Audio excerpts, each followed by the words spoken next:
केवळ पुणे जिल्ह्यातच नव्हे तर संपूर्ण महाराष्ट्रासह देशात गाजलेला दूध भेसळ प्रकरणाचा पर्दाफाश झाल्यानंतर याविरुद्ध मोठा एल्गार मोर्चा मनसर येथे आंबेगाव तालुक्यात होणार आहे। देवदत्त निकम याबाबत काय म्हणालेत पहा। नमस्कार। गेले 4 तारखेपासून आंबेगाव, जुन्नर, खेड, शिरूर या परिसरामध्ये दूध भेसळीच्या संदर्भामध्ये अनेक बातम्या प्रसार माध्यमांमध्ये आल्या, सोशल मीडियावरती देखील आल्या आणि एफडीएने देखील कारवाई केली। 26 लोकांवरती गुन्हे दाखल झाले, 13 आरोपींना अटक झाली, अजून 13 होणं बाकी।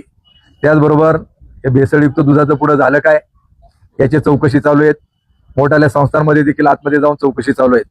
परंतु या संदर्भामध्ये की मनसर गाव टार्गेट होऊन सर्वत्र असं झालं की आंबेगाव तालुक्यामध्ये मनसरच्या परिसरामध्ये मोठ्या प्रमाणामध्ये दूध भेसळ होते आणि ती राज्यभरात, देशभरात जाते।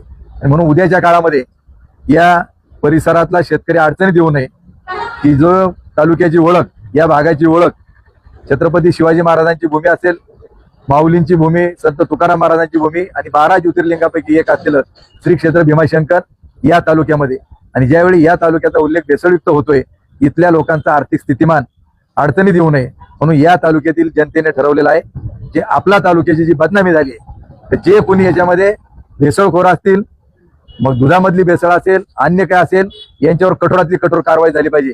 म्हणून राजकीय जोडे बाजूला ठेवून आम्ही सर्व पक्षीय लोकांनी एकत्र येऊन एक विचाराने याचा निषेध व्यक्त करण्याकरता, आरोपींना कठोर शिक्षा होण्याकरता आणि ही भेसळ संपुष्टात आणण्याकरता एक एल्गार मोर्चाचं भेसळमुक्त दूध, निर्भीड दूध मिळालं पाहिजे लोकांना, याकरता आंदोलन करण्याचं ठरवलेलं आहे। आणि त्या आंदोलनाच्या नियोजनाची बैठक आज इथं कृषी उत्पन्न बाजार समितीमध्ये झाली आणि हा जो मोर्चा आहे, हे जे आंदोलन आहे, ते रविवार दिनांक 12 जुलै रोजी सकाळी बरोबर 11 वाजता बाजार समितीमधून सुरुवात होऊन सर्वांना विनंती करतो की आपण या आंदोलनामध्ये रविवारी सहभागी व्हायचं आहे, ही नम्रपणे विनंती करतो। धन्यवाद।